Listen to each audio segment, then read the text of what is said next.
L'AS Monaco crée la surprise face au FC Barcelone en Ligue des Champions. Dans une rencontre palpitante qui restera gravée dans les mémoires des supporters, l'AS Monaco a réalisé un exploit remarquable en s'imposant 2-1 contre le FC Barcelone lors de la phase de groupe de la Ligue des Champions 2024 à 2025. Ce match, marqué par des rebondissements et une intensité palpable, a été le théâtre de nombreux moments clés, soulignant la résilience et le talent des joueurs monégasques face à un adversaire réputé et en pleine forme. Un début de match explosif. Dès le coup d'envoi, l'atmosphère au stade Louis II était électrique. Les supporters monégasques, fervents et bruyants, étaient impatients de voir leur équipe affrontant un club mythique comme le FC Barcelone, qui avait débuté la saison sur les chapeaux de roue, restant invaincu dans toutes les compétitions. Cependant, tout a basculé très rapidement. Dès la 10e minute, Eric Garcia, défenseur central du Barça, a été expulsé pour un tacle dangereux, laissant son équipe réduite à 10 hommes. Cette décision de l'arbitre a profondément affecté la dynamique du match. Profitant de cette supériorité numérique, Monaco a su rapidement capitaliser sur l'avantage. À peine 5 minutes plus tard, l'attaquant prometteur, Akliouche, a ouvert le score d'une frappe précise dans le coin inférieur du but. Cette réalisation a déclenché une explosion de joie parmi les supporters, transformant le stade en une véritable fête.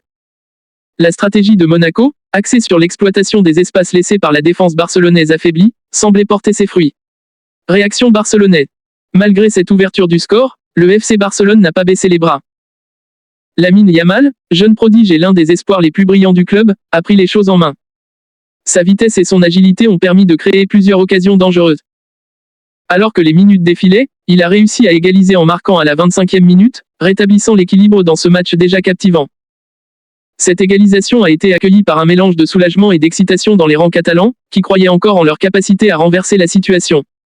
Cependant, l'égalisation n'a pas freiné l'élan des Monégasques. Au contraire, ils ont intensifié leur pression, se montrant de plus en plus menaçants.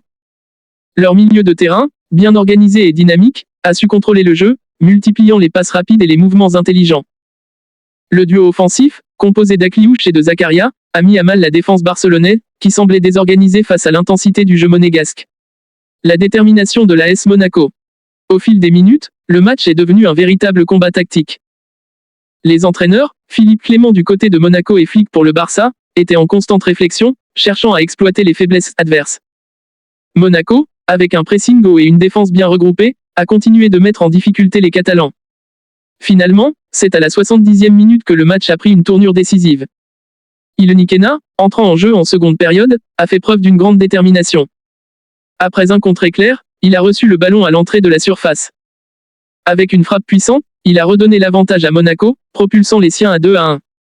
Ce but a ravivé la ferveur des supporters et a placé le FC Barcelone dans une position délicate. Les dernières minutes, tension et suspense. Alors que le temps s'égrenait, la tension était palpable. Les Barcelonais, à la recherche d'un nouvel égalisateur, ont intensifié leurs efforts. Les dernières minutes ont été marquées par une pression constante sur la défense de Monaco, qui a dû faire preuve d'une grande solidarité et d'un courage sans faille. Le gardien, Philippe Cohn, a réalisé des arrêts décisifs, maintenant son équipe en tête et empêchant les tentatives désespérées de Yamal et des autres attaquants du Barça. Chaque seconde qui passait semblait être une éternité pour les supporters monégasques, qui chantaient et encourageaient leur équipe. Finalement, après un long ajout de temps, l'arbitre a sifflé la fin du match, déclenchant une explosion de joie au stade Louis II. L'AS Monaco avait réussi à réaliser l'un des plus grands exploits de son histoire récente en éliminant un géant du football européen. Un tournant pour la saison. Cette victoire est non seulement un coup de maître pour l'AS Monaco, mais elle envoie également un message fort à ses concurrents dans cette édition de la Ligue des Champions. L'équipe a démontré qu'elle pouvait rivaliser avec les meilleures équipes d'Europe, prouvant que le talent, la détermination et le travail d'équipe peuvent mener à de grandes victoires. Pour le FC Barcelone, cette défaite constitue un revers inattendu et met en lumière certaines faiblesses, notamment en matière de gestion des matchs en infériorité numérique. Les Blaugrana devront réfléchir à leur stratégie et à la manière de réagir dans de telles situations à l'avenir. En somme, ce match restera un moment mémorable dans l'histoire de la Ligue des Champions, symbolisant la beauté et l'imprévisibilité du football. L'AS Monaco, fort de cette victoire, se tourne désormais vers la suite de la compétition avec confiance et ambition. Les supporters peuvent rêver de nouvelles aventures européennes, et le club semble prêt à relever de nouveaux défis.